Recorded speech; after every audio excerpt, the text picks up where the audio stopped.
गांव वाली वर्सेस शहरी बहू की फैशन कंपटीशन। अनन्या, तुमने अपनी सिलाई मशीन तोड़ दी। आखिर क्यों किया तुमने ऐसा? तुम तो इससे इतने अच्छे कपड़े डिजाइन कर लेती थी। बस कीजिए अब और मुझे झूठी तसल्ली मत दीजिए। मैं समझ चुकी हूँ कि मुझे फैशन डिजाइनर का एफ भी नहीं पता है। सच तो ये है कि मैं बस एक गांव की गंवार बहू बनकर रह गई हूँ। आखिर अनन्या का ये आत्मविश्वास कैसे टूटा? क्या अनन्या किसी कंपटीशन का हिस्सा थी या किसी ने जानबूझकर उसके हुनर का मजाक बनाया था? चलिए समय के पहिए को थोड़ा पीछे घुमाते हैं और जानते हैं इस घटना के पीछे का रहस्य। मैम, कब से कह रहा हूँ ठीक से पोज दीजिए, आपका लुक अट्रैक्टिव नहीं आ पा रहा है। क्या बकवास कर रहे हो? इतने डिजाइनर कपड़े पहनने के बाद भी तुम्हें मेरा लुक अट्रैक्टिव नहीं लग रहा है? ऐसा कॉम्प्लीमेंट अगर तुमने दोबारा मुझे दिया ना तो अपने ससुर जी से कहकर मैं तुम्हें काम से निकलवा दूंगी। वहीं सामने की बिल्डिंग में रहते लोग उस बिल्डिंग की तरफ देख रहे होते हैं जहां नैना फोटो शूट करवा रही होती है। अरे हमारी बिल्डिंग के जस्ट सामने ही इन्होंने अपना ये फैशन डिजाइनर का स्टूडियो क्यों खोल लिया? देखो कितने छोटे छोटे कपड़ों में इनकी बहू फोटो शूट करवा रही है। अरे तो ये उनका बिजनेस है भाई, और बहू इतनी सुंदर मिली है कि सारे कपड़े ये लोग उसी पर ट्राई करते हैं। सुमित्रा, तुम्हारी बातों से तो साफ लग रहा है कि तुम भी इन लोगों का ही समर्थन कर रही हो। लेकिन तुम्हें एक बात बता दूं कि इन छोटे छोटे कपड़ों में हमारे जवान बेटों ने इसे देख लिया ना तो उनके पैर डगमगाने में समय भी नहीं लगेगा। अरे नहीं नहीं, तुम सही कह रही हो, लेकिन ये बात इन्हें समझाना मुश्किल है। अब लेट नाइट नैना अपने घर का डोर बेल बजाती है। वंदना दरवाजा खोलती है। आ गई बहू, आ घर के अंदर आ।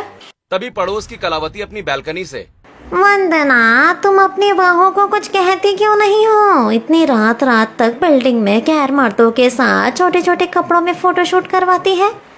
नहीं, मुझे क्यों अजीब लगेगा? मेरी शहरी बहू के फैशन के चर्चे तो पूरे सोसाइटी में होती है। थैंक यू मम्मी जी, जो आपने मेरे सपोर्ट में इतना कहा। बाय द वे कलावती जी, जो आपको अजीब लग रहा है ना वो मेरा टैलेंट है जो सोसाइटी की और लड़कियां नहीं कर सकती। इतना कह के नैना वहाँ से चली जाती है। इसी तरह कुछ हफ्ते गुजरते हैं और एक दिन वंदना अपने घर की टेरिस पर छोटी सी पार्टी ऑर्गेनाइज करती है जिसमें सोसाइटी की सभी सास बहू डांस ड्रिंक जैसी चीजें पार्टी में कर रही होती हैं। वंदना, तुम्हारी बहू वैसे काफी ज्यादा मॉडर्न और स्टाइलिश है। उसके कपड़े भी काफी अच्छे हैं लेकिन थोड़े अपमानजनक भी है। थोड़ा बदन ढका रहना चाहिए था। देखो दूसरी औरतों के पति तुम्हारी बहू को ही घूर रहे हैं। हाँ, उसे थोड़ा बहुत तो अपने कपड़ों को सलीके से पहनना चाहिए। सॉरी, लेकिन किसी और के पति मुझे देख रहे हैं तो इसमें मेरी गलती नहीं, उनकी पत्नियों की गलती है जिनके पास अच्छा फैशन सेंस नहीं है। वो मेरा कंपटीशन नहीं कर पाती हैं। करना भी नहीं है। तुम अपना बॉडी डिस्क्लोज करके शो करती हो। हमारे पति इस चीज के लिए हमें कभी समर्थन नहीं करते। हाँ, और मुझे तो लगता है तुम्हें ओवर कॉन्फिडेंस है नैना कि तुम्हारा फैशन सेंस सबको ही पसंद आता है।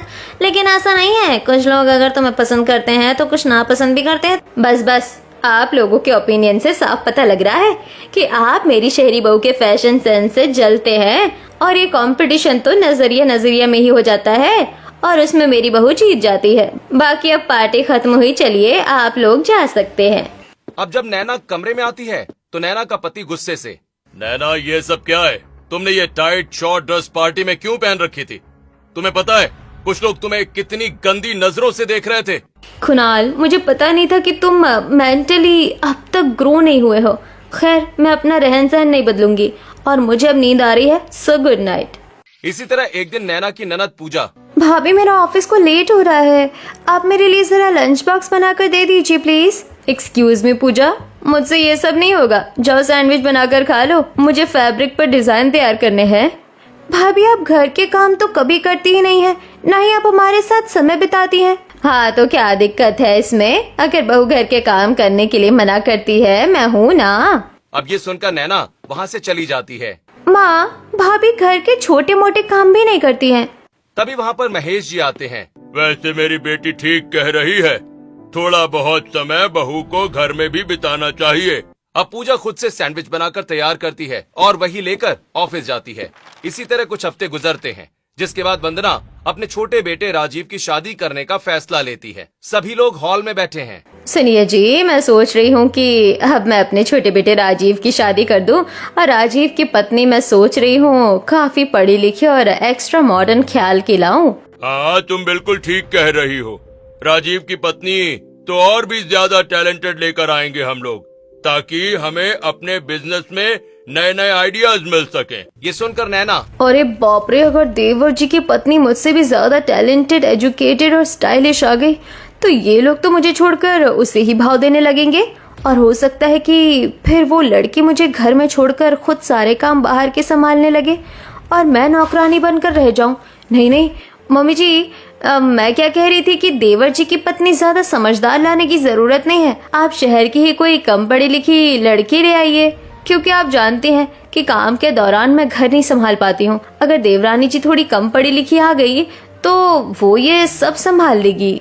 नहीं, इस घर में कोई भी गांव की गंवार या कम पढ़ी लिखी लड़की नहीं आएगी। तुम जानती हो सोसाइटी में हमारा कितना नाम है, लोग क्या कहेंगे। मैं घर के ग्रिल पर खड़ा राजीव, नहीं मुझे अभी कोई शादी नहीं करनी, लेकिन अगर मुझसे किसी ने वजह पूछी कि क्यों नहीं करनी तो मैं तो फंस जाऊंगा। अब अगले दिन घर में पंडित जी आते हैं जो वंदना को एक मॉडर्न स्टाइलिश लड़की की तस्वीर दिखाते हैं। पंडित जी, ये लड़की बिल्कुल वैसी है जैसी मुझे चाहिए। बेटा राजीव, तुम भी देख लो। बड़ी बहू तुम भी देखना, बताओ कैसी है। हाँ, माँ ये लड़की ठीक है। हाँ मम्मी जी, ये लड़की ठीक है देवर जी के लिए। अब राजीव अपने कमरे में आकर, अरे नहीं, मैंने बहुत बड़ी गलती कर दी। मुझे उस लड़की की तस्वीर देखकर हाँ नहीं करनी चाहिए थी। अब वंदना अगले ही दिन परिवार वालों के साथ लड़की वालों के घर उपस्थित होती है। वंदना जी, आप आ गई, आपका इंतजार था। आओ बैठो अंदर। बेटी जाओ, सबके लिए कुछ खाने पीने का लेकर आओ। अब प्रियंका रसोई से स्वादिष्ट पकवान बनाकर लेकर आती है। प्रियंका ने इस वक्त काफी सुंदर वन पीस ड्रेस पहना होता है, जिसकी फिटिंग उसकी बॉडी को काफी आकर्षक दिखा रही होती है। बाय द वे, आप बहुत अच्छी लग रही हो देवरानी जी। हाँ, लड़की तो हमें आपकी बहुत प्यारी लग रही है। हमारी तरफ से तो ये रिश्ता पक्का है। बेटा तुम्हें लड़की पसंद है? हाँ, ठीक है। अब वंदना रिश्ता पक्का करके घर आ जाती है और कुछ दिनों में शादी की तैयारियां शुरू हो जाती है। राजीव की हल्दी संगीत की रस्म होने लगती है और फिर कुछ हफ्तों में राजीव की शादी का मंडप तैयार हो जाता है और पूरी विधि विधान के साथ राजीव की शादी प्रियंका से हो जाती है। अब शादी के बाद राजीव अपनी पत्नी को लेकर अपने घर की दहलीज पर खड़ा होता है तो वहीं वंदना आरती की थाली लिए। बहू घूंघट पीछे कर लो, अब तुम घर के अंदर खड़ी हो। अब वंदना की छोटी बहू जैसे ही अपना घूंघट ऊपर करती है, वंदना के हाथ से आरती की थाली छूट कर गिर जाती है। हाय रब्बा, राम राम, ये लड़की कौन है? ये वो लड़की नहीं है जो मैंने तेरे लिए पसंद की थी। उन्होंने हमारे साथ गद्दारी की है, मैं उन्हें छोड़ूंगी नहीं। अब वंदना जैसे ही फोन में नंबर डायल करती है, राजीव हाथ से फोन लेकर पटक देता है। कोई गद्दारी नहीं हुई है माँ मेरे साथ तो इंसाफी हुई है। कैसी इंसाफी देवर जी? ये गवार लड़की हमारे घर के दहलीज पर आपकी पत्नी बनकर खड़ी है और आप इसे इंसाफी कहते हैं? मैं इससे प्यार करता हूँ और आप लोगों ने जिससे मेरी शादी की बात की थी उसी लड़की ने मेरी मदद की है। राजीव जी, आप यहाँ? आपको तो बारातियों के साथ होना चाहिए। रुक जाओ प्रियंका, ये शादी मत करो, तोड़ दो ये शादी। मैं तुमसे प्यार नहीं करता, ना ही मैं तुम्हें कभी वो प्यार दे पाऊंगा जो सोचकर तुम मुझसे शादी कर रही हो। अरे तो आप ये बात पहले भी तो बोल सकते थे। इतनी बात आगे बढ़ाने के बाद अब आप कहते हैं कि आपको शादी नहीं करनी। मेरी गलती है, मैं मानता हूँ, लेकिन मैं क्या करूँ, मैं मजबूर था। मैं जिस लड़की से प्यार करता हूँ वो गरीब है और मेरे माँ बाप मुझे कभी सपोर्ट नहीं करते इस शादी के लिए, इसलिए मुझे यहाँ तक आना पड़ा। क्या तुम उसे ये दुल्हन का जोड़ा पहना सकती हो? ठीक है, मैं ये बलिदान देने के लिए तैयार हूँ, क्योंकि शादी के बाद तो तुम वैसे भी मुझसे कभी प्यार नहीं कर पाओगे। अब पार्लर के अंदर राजीव की गर्लफ्रेंड दाखिल होती है जो पुराने फटे सूट में होती है और फिर प्रियंका उसे अपने हाथ से दुल्हन बनाती है, जिसके बाद वही लड़की दुल्हन बनकर मंडप में बैठ जाती है और राजीव से शादी कर लेती है। प्रणाम मम्मी जी। प्रणाम पापा जी। खबरदार, जो अपने मुंह से तूने मेरा नाम भी लिया तो। रहने दो वंदना, अब जब बेटे ने शादी कर ही ली है तो हम कुछ नहीं कर सकते। हाँ मम्मी, और भाभी इतनी भी बुरी नहीं है। देखो कितनी इनोसेंट लग रही है और काफी घबराई हुई है। हाँ, ये गांव से है ना, इसे शहर का कुछ भी पता नहीं है। देवर जी, अब आपको मैं कैसे बताऊं कि जाने अनजाने में आपने मेरी बहुत बड़ी मदद कर दी। अब मैं इस गांव की गवार लड़की को हमेशा घर के काम में लगा कर रखूंगी और खुद बाहर रहूंगी। अब पूजा अपनी भाभी को कमरे में लेकर जाती है और अनन्या अपने पति के साथ आराम करती है।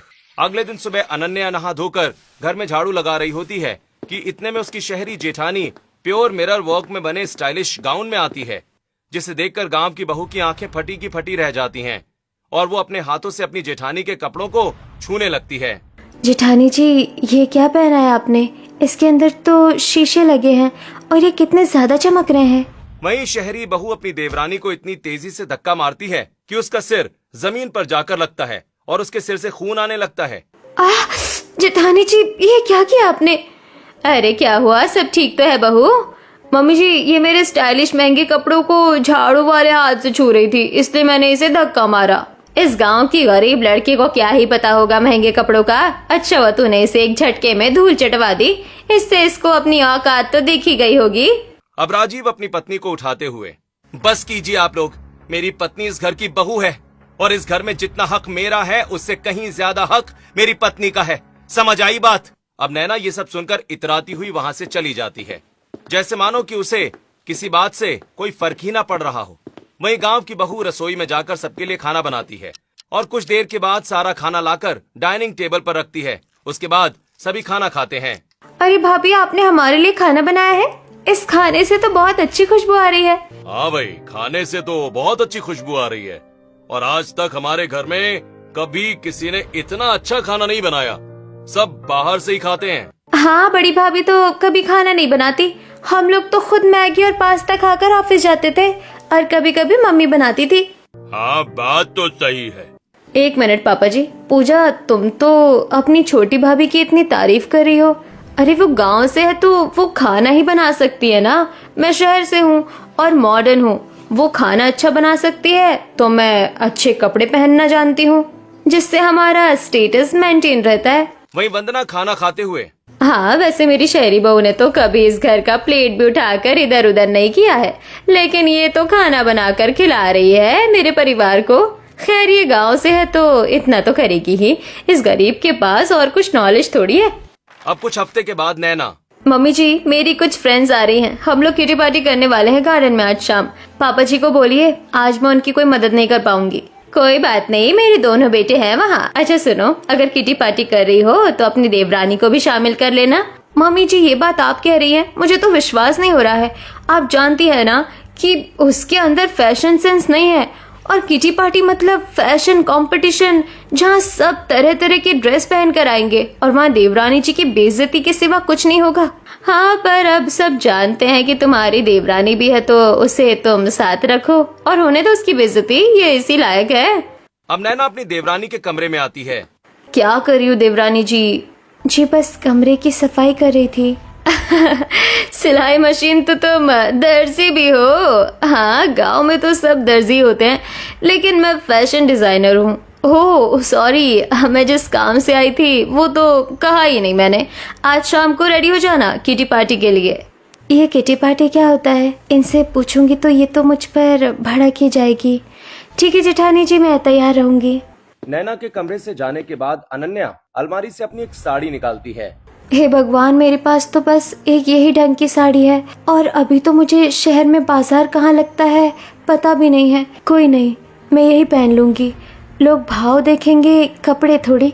अब शाम को किटी पार्टी के वक्त नैना गार्डन में बड़े से टेबल पर अपने सभी सहेलियों के साथ बैठी होती है। उसकी सभी सहेलियां स्टाइलिश ड्रेस में वाइन पी रही होती हैं। नैना, you're looking so gorgeous.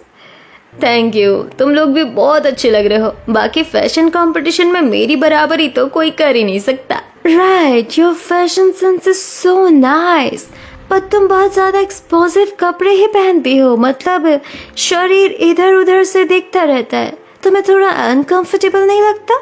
No, मुझे बिल्कुल अनकंफर्टेबल नहीं लगता, बिकॉज स्टाइलिश कपड़ों में जब तक आपका शरीर नहीं दिखेगा तब तक आप खूबसूरत नहीं लगोगे।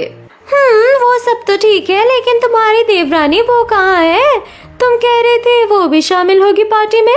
शिप्रा इतना कहती है कि तभी नैना की गांव की देवरानी लाल कलर की मोतियों से भरी भारी साड़ी और गहरा मेकअप करके वहां आकर खड़ी हो जाती है, जिसे देखकर सभी तेज तेज एक साथ हंसने लगते हैं।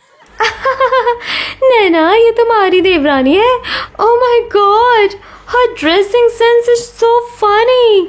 ऐसा लग रहा है कि अभी किसी मंडप पर बैठकर किसी लड़के से शादी करने वाली है।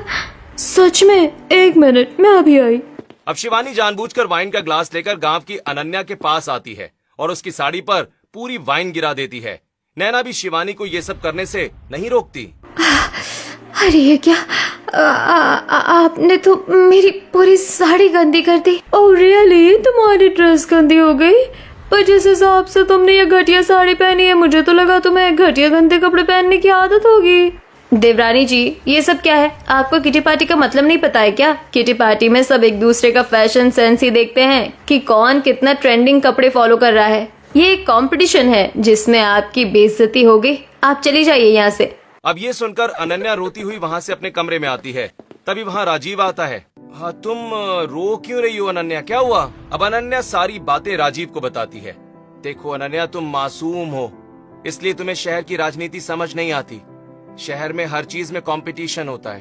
लोग यहाँ किसी से मिलते भी हैं ना, तो उनका पहनावा से लेकर उनके खान पान तक पर नजर रखते हैं और एक दूसरे से अंदर ही अंदर कंपटीशन करते हैं। तुम्हें लगा होगा कि तुम प्यार से किसी से बात करोगी तो तुम्हारा प्यार वाला भाव उन्हें पसंद आएगा, लेकिन ऐसा नहीं है। और रही बात कपड़ों की, तो तुम मुझे फोन करती ना, तो मैं जरूर तुम्हें कपड़े ला कर देता।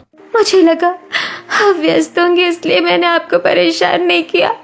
और मुझे भी नहीं पता था कि यहाँ बाजार कहाँ लगता है और कहाँ नहीं।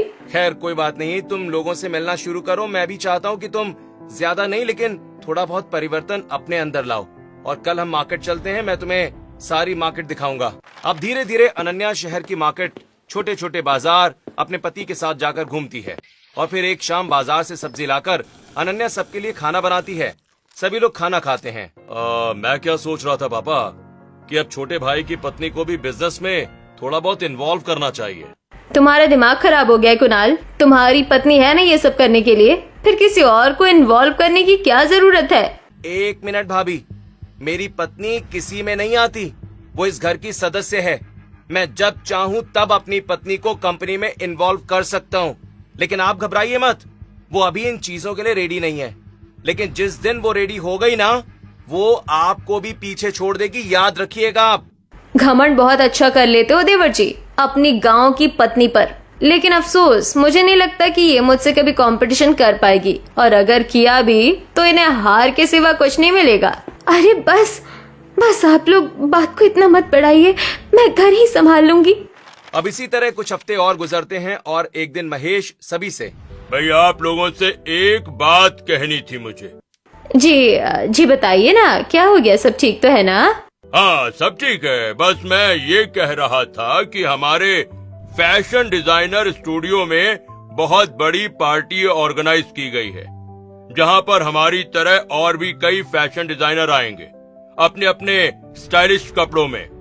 हम ऐसा कह सकते हैं कि ये पार्टी कम और कपड़ों का कंपटीशन ज्यादा है कि किसने कितने स्टाइलिश और महंगे ब्रांडेड कपड़े पहने हैं। पापा जी आप टेंशन मत लो, आपकी बड़ी बहू इस कंपटीशन को जरूर जीतेगी। बिल्कुल सही कहा, हर बार तो तुम ही जीतती हो। हाँ, लेकिन इस बार भाभी के साथ मेरी पत्नी भी रहेगी इस पार्टी में। ये क्या कह रहे हो बेटा? तुम्हारी पत्नी गांव की है, उसके पास फैशन सेंस नहीं है, भरी महफिल में उसकी बेइज्जती होगी, तुम ये स्वीकार कर लोगे? मैं संभाल लूंगा और वो जाएगी। वैसे राजीव ठीक कह रहा है, इस पार्टी में दोनों बेटों की पत्नियों का होना जरूरी है, क्योंकि सब जानते हैं कि मैंने दोनों बेटों की अब शादी कर दी है। अब गांव की बहू कमरे में अपने पति से, सुनिए जी, आपने सबके सामने क्यों कहा कि मैं भी पार्टी में जाऊंगी? आप जानते तो हैं कि शहर के ये फैशन कंपटीशन मुझसे नहीं हो पाते हैं। मैं गांव की हूँ, मेरा पहनावा सबसे अलग होता है। अरे हाँ, पर तुम्हारे पास सिलाई मशीन है ना, तुम अच्छी कारीगरी जानती हो। जी मैं कुछ भी करूँ, लेकिन मैं शहर के फैशन कंपटीशन की बराबरी नहीं कर सकती हूँ। यहाँ सब छोटे छोटे टाइट अजीबोगरीब कपड़े पहनते हैं। पर मैं चाहता हूँ कि मेरी पत्नी इस पार्टी में मेरे साथ रहे।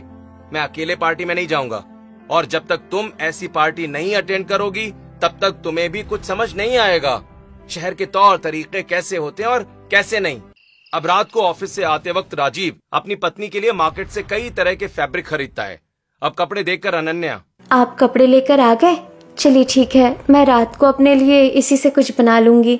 अब सारी रात सिलाई मशीन पर अनन्या अपने लिए ड्रेस तैयार करती है। दूसरी तरफ नैना अपने कमरे में एक स्टाइलिश ड्रेस तैयार कर रही होती है। मैं इस ड्रेस में कोई बाजू नहीं रखूंगी और पैरों के पास भी एक लंबा कट रख लेती हूँ जिसमें मेरे खूबसूरत पैर अच्छे से एक्सपोज हो पाए। ड्रेस का नेक भी मैं काफी डीप रखूंगी ताकि मेरा लुक बोल्ड लगे। अब अगले दिन सभी लोग पार्टी में जाने के लिए काफी स्टाइलिश कपड़ों में रेडी होते हैं। नैना ने महंगा गाउन पहना होता है। नैना, तुमने फिर ऐसे टाइट कपड़े क्यों पहने हैं और ये पैरों पर कट क्यों है? ये फैशन है तो चुप कर। और छोटी बहू, तुम ये फ्रॉक सूट में जाओगी? जी जी जी जी, जी माँ जी, ये मैंने अपने हाथों से बनाए हैं। वैसे राजीव जी कहाँ हैं? भाभी भैया पहले चले गए थे, कुछ अर्जेंट था इसलिए। चलो अब हम भी चलते हैं। अब सभी पार्टी में शामिल होते हैं। इस पार्टी में सभी हाई फाई फैशन डिजाइनर शामिल होते हैं और कई सारे फोटोग्राफर पार्टी में आए लोगों की तस्वीरें ले रहे होते हैं। तभी एक फोटोग्राफर अनन्या का हाथ पकड़ के, अरे ये लड़की कौन है? इस लड़की को थोड़ा साइड कीजिए। हटिए आप यहाँ से, आप पार्टी की शोभा खराब कर रही हैं। हटिए। अब सिक्योरिटी गार्ड अनन्या का हाथ पकड़कर उसे बाहर दरवाजे पर लाकर खड़ा कर देते हैं। ये देख अनन्या की आंखें नम हो जाती हैं। कौन हो बेटी तुम? है? शहर की तो नहीं लगती।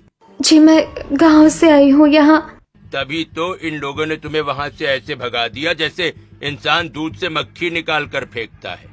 ये शहर है बिटिया, तुम इन शहरी लोगों के कंपटीशन का हिस्सा कभी नहीं बन पाओगी। अब अनन्या नम आंखों से देखती है कि कैसे नैना पार्टी में बड़े बड़े फैशन डिजाइनर हाथ मिला रही है, शराब पी रही है और उनके साथ तस्वीरें ले रही है। बहू, मानना पड़ेगा, इस फैशन कंपटीशन में तो सिर्फ सब तुझसे ही मिलने आ रहे हैं। हाँ, हमारे बेटे के पसंद की बहू को तो यहाँ कोई पसंद ही नहीं कर रहा था। उसके पास तो फैशन सेंस ही नहीं है। तभी राजीव वहाँ आकर, बस कीजिए, अगर उसे फैशन सेंस नहीं है तो आप लोग कौन सा उसे कुछ सिखाना चाहते हैं? बेचारी कैसे दूर खड़ी नम आंखों से ये सारी चीजें देख रही है, उसको बुरा लग रहा होगा। मैं उसको लेकर जा रहा हूँ यहाँ से। अब राजीव अपनी पत्नी को लेकर पार्टी से वापस आ जाता है। वहीं अनन्या फूट फूट कर रोने लगती है। राजीव जी, आपके शहर और शहर के लोग बिल्कुल भी अच्छे नहीं हैं। ये लोग बस एक दूसरे से ऊपर उठने के चक्कर में अपनों को भी नीचे दिखा देते हैं। जब मेरी बेइज्जती हुई तो घर के लोगों ने भी मेरा साथ नहीं दिया। गलती मेरी ही है जो मैं तुम्हें लेके गया, लेकिन मुझे लगा था कि तुम अच्छा कुछ सिल लोगी मशीन से। जी मैं छोटे छोटे कपड़े पहनना नहीं जानती जो शहर की लड़कियां पहनती हैं। मैं गांव में सूट सलवार ही पहना करती थी और इन कपड़ों में तो शहर के लोग एक दूसरे पर हंसते हैं।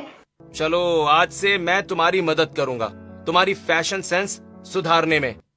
अब राजीव फोन में कई बड़े फैशन डिजाइनर के चैनल को यूट्यूब पर खोलकर अपनी पत्नी को दिखाता है। देखो, आज से तुम्हें हर दिन 2 से 3 घंटे का टाइम निकालकर यूट्यूब पर फैशन इंप्रूवमेंट की वीडियोस देखनी है। ओके, इससे तुम्हें पता चलेगा कि आजकल लोग कैसे कपड़े पहन रहे हैं और उन कपड़ों को तैयार कैसे किया जाता है। ठीक है जी। अब अनन्या घर में झाड़ू खाना कपड़े करने के बाद खाली समय में फोन में वीडियो देखती है। अच्छा देवरानी जी, फैशन सेंस इम्प्रूव करने के लिए यूट्यूब पर वीडियो देखी जा रही है। मम्मी जी देख रही हैं आप? देखने दे, इसके लिए तो काला अक्षर भैंस बराबर है। ये गांव की गवार वीडियो देखकर भी कुछ नहीं कर पाएगी। अब इसी तरह कुछ हफ्ते और गुजरते हैं, जिसके बाद पड़ोस की कलावती कुछ फॉर्म लेकर वंदना के घर आती है। अरे बसंती, तुम यहाँ अचानक? अरे हाँ, मैं ये फॉर्म देने आई हूँ। हमारी सोसाइटी में फिर से फैशन कंपटीशन शुरू होने वाला है। ले, अपनी दोनों बहू का फॉर्म तू भी भर दे, इनाम बहुत मिलेगा। नहीं, मैं एक ही बहू का भरूंगी, अपनी शहरी बहू का। हाँ मम्मी जी, देवरानी जी तो इंसल्ट ही करवा देती। अरे ऐसा मत करो, लोग तुम्हें ही गलत समझेंगे वंदना। सब कहेंगे तुम भेदभाव करती हो दोनों बहू में, और हारना जीतना तो किस्मत की बात है। ठीक है, भर दो दोनों बहू का फॉर्म। अब ये बात वंदना अपने गांव की बहू को भी बताती है। ठीक है माँ जी, मैं भी इस प्रतियोगिता में भाग लूंगी। प्रतियोगिता शुद्ध हिंदी, अच्छा है। खैर कुछ अच्छा ही पहनना ताकि फैशन कंपटीशन में तुम्हारी बेइज्जती ना हो। अब रात को अनन्या कंपटीशन के लिए बाजार जाकर सिल्क का कपड़ा खरीदती है और पूरी रात जाकर अपने लिए सुंदर साड़ी सिलती है। वहीं नैना अपने लिए शॉर्ट गाउन रेडी कर रही होती है। देवरानी जी के लिए बुरा लग रहा है, बेचारी को फिर से बदनामी का पात्र बनना पड़ेगा। अब 2 दिन बाद सोसाइटी के फैशन कंपटीशन में सभी बहुएं स्टाइलिश कपड़ों में कैटवॉक करती हैं। अरे वंदना, तुम्हारे गांव की बहू कैसे कपड़ों में आ गई है? ये कौन है अजीब सी साड़ी में? यहाँ खड़ी, इनको साइड कीजिए प्लीज। हाँ, ये। अब महिला पुलिस अनन्या का हाथ पकड़ के स्टेज से उतार देती है। वंदना, फैशन कंपटीशन में तेरी गांव की बहू तो लग रहा है हार जाएगी। अरे बताओ कैसे बेचारी गांव की बहू को सब टॉर्चर कर रहे हैं, साड़ी इतनी तो अच्छी है इसकी। अरे तुम्हें पता नहीं है, शहर में पैसे वाले लोगों का ही बोलबाला होता है। बेचारी सलीके से कपड़े पहन रखी है, इसलिए बेइज्जती हो रही है। वही जो अपना शरीर दिखा रहा है वो कंपटीशन जीत रहा है। अब जज नैना को 1 लाख रुपए का इनाम देते हैं। घर आकर नैना, माँ जी देखिए, मैं फिर जीत गई। ओह सॉरी, आप तो हार गई देवरानी जी। अब रोती हुई अनन्या अपने कमरे में जाती है और सभी कच्चे कपड़ों में आग लगाने लगती है। अरे अरे रुको, ये क्या कर रही हो अनन्या? बस बहुत हो गया, मैं समझ गई हूँ कि मैं इस शहरी समाज से कभी नहीं जीत पाऊंगी। फैशन कंपटीशन में आज भी मुझे हार के सिवा कुछ नहीं मिला। अच्छा शांत हो जाओ, शांत हो जाओ, मैं हूं ना तुम्हारे साथ। अब इसी तरह 1 महीना निकल जाता है। अनन्या सिलाई मशीन की तरफ देखती तक नहीं है। तभी एक दिन महेश, भाई सब लोग कहाँ हैं? हाँ, सब यहाँ उपस्थित हो जाओ जल्दी से। अब घर के सभी सदस्य हॉल में इकट्ठा हो जाते हैं। क्या हुआ जी, सब ठीक तो है ना?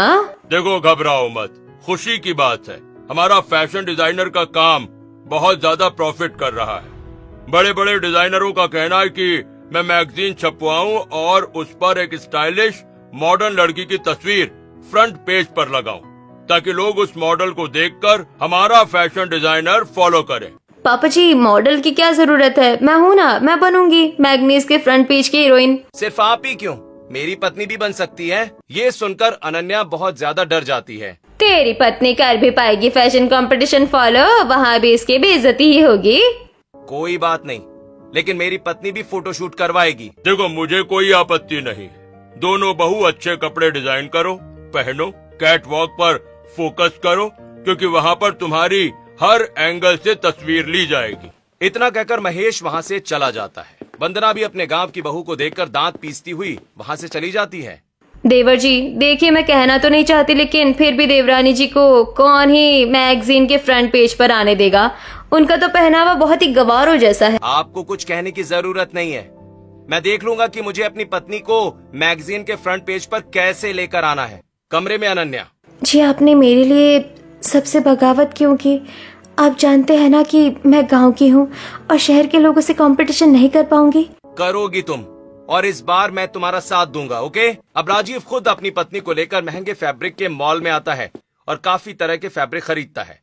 फिर घर पर आकर फोन में वो कई सारी डिजाइनर ड्रेसेस अपनी पत्नी को दिखाता है। सुनिए, ये कपड़े बहुत ज्यादा टाइट नहीं लग रहे हैं, थोड़ा सा शरीर भी दिखेगा इसमें। कोई बात नहीं, मैगजीन के फ्रंट पेज के लिए तुम्हें ऐसे ही कपड़े पहनने होंगे। और हाँ, तुम्हें हाई हील पहनकर वॉक भी करना पड़ेगा, कैट वॉक। मैं नहीं कर पाऊंगी जी। मैं हूँ ना, मैं सिखाऊंगा तुम्हें, और मैं सबको साबित कर दूंगा कि तुम फैशन कंपटीशन जीत सकती हो। अब राजीव अपनी पत्नी को गाइड करता है और अनन्या सिलाई मशीन पर फैब्रिक उसी तरह से डिजाइन करती है। अनन्या, इस ड्रेस में तुम बाजू फ्लेड स्टाइल में दो। जी ठीक है। दूसरी तरफ नैना हाफ ड्रेस रेडी करके पॉपकॉर्न खाते हुए, चलो आधी ड्रेस बन गई, आधी कल बना लूंगी, वैसे भी जीतना तो मुझे ही है। अब 1 से 2.5 दिन के अंदर अनन्या राजीव की मदद से एक सुंदर स्टाइलिश गाउन बनाकर तैयार कर लेती है। अब तीसरे दिन रात को राजीव अनन्या को हाई हील्स में चलना सिखाता है। अनन्या, मैं हूँ ना, तुम बस कॉन्फिडेंट के साथ में लेफ्ट राइट पैरों को करती हुई कमर पर हल्की सी लचक लेकर अपने कदमों को बढ़ाओ, ओके? जी ठीक है। दूसरी तरफ नैना भी अपनी ड्रेस रेडी कर लेती है। अब चौथे दिन शहरी और गांव की बहू अपने फैशन डिजाइनर स्टूडियो में आती हैं, जहां मैगजीन के फ्रंट पेज पर आने के लिए गांव और शहरी बहू के बीच फैशन कंपटीशन चल रहा होता है। एक्सक्यूज मी, आप इधर उधर क्या देख रहे हैं? आप मेरी तस्वीर लीजिए, आपके आगे मॉडल खड़ी है। वही फोटोग्राफर नैना को साइड करते हुए कहता है, ओह आप साइड हटिए, आपकी ड्रेस में कोई खास बात नहीं है। हमें तो इनकी ड्रेस, जो एक बेहद खूबसूरत गोल्डन और सिल्वर रंग की मरमेड स्टाइल लॉन्ग ड्रेस जिसमें हैवी सीक्वेंस ग्लिटर वर्क किया है और कंधे पर फूलों का झालरदार ऑफ शोल्डर डिजाइन है ना, ये ज्यादा खूबसूरत लग रहा है। मैगजीन के फ्रंट पेज पर इनकी तस्वीर ज्यादा बेहतरीन लगेगी। अनन्या, खड़ी क्या हो? मैंने तुम्हें पोज देना सिखाया था ना, फोटोग्राफर के आगे पोज दो। एक मिनट, एक बार आप मेरी ड्रेस भी तो देखिए। ये एक बेहद स्टाइलिश रॉयल ब्लू कलर का इंडो वेस्टर्न कोट सेट है, जिसमें मोतियों वाले बूटी वर्क के साथ mermaid style long skirt, crop top और ऊपर से एक ट्रांसपेरेंट नेट लगाया गया है। बड़ी बहू शांत रहो। फोटोग्राफर को जो अच्छा लग रहा है उन्हें उनकी तस्वीर लेने दो। ये सुनकर नैना के पैरों तले जमीन खिसक जाती है और अनन्या फुल कॉन्फिडेंस के साथ कैट वॉक करती है और लेफ्ट राइट फ्रंट बैक हर जगह से अपनी तस्वीर खिंचवाती है। सभी लोग क्लैपिंग करते हैं। वाह, आप बहुत खूबसूरत लग रही हैं मैम। देखा अनन्या, मैंने कहा था ना, तुम्हें सब पसंद करेंगे एक दिन। अब एक हफ्ते के बाद घर के अंदर मैगजीन आती है, जिसके फ्रंट पेज पर अनन्या की तस्वीर लगी होती है। अरे बड़ी बहू, मैगजीन के फ्रंट पेज पर गांव की बहू की तस्वीर लगी है। हाँ भाई, हमारे फैशन डिजाइनर में जो भी फोटोग्राफर आए थे उन्हें हमारी गांव की बहू की ड्रेस ज्यादा पसंद आई और ये चेहरा भी लोग बहुत पसंद कर रहे हैं। इसलिए आज से हमारे स्टूडियो का सारा काम हमारी छोटी बहू संभाल लेगी और सारे ड्रेस सबसे पहले इसे ही पहनाए जाएंगे। पर फिर मैं क्या करूंगी पापा जी? देख लिया आप लोगों ने, मैंने कहा था ना कि मेरी पत्नी फैशन डिजाइनर कंपटीशन में जीत सकती है। बस उसे एक अच्छी गाइडेंस और सपोर्ट की जरूरत है, जो आप लोगों ने कभी नहीं किया। हाँ राजीव, तू सही कह रहा है भाई। हाँ भैया, मैं एग्री हूँ आपकी इस बात से। गांव की भाभी को किसी ने सपोर्ट नहीं किया, लेकिन आपकी सपोर्ट से आज वो टॉप पर खड़ी है। अब इस दिन के बाद से अनन्या का आत्मविश्वास फिर से बढ़ जाता है। वो बहुत कॉन्फिडेंट और चैलेंजिंग लड़की बन जाती है। वहीं नैना अब अनन्या से कपड़े डिजाइन करना सीखती है।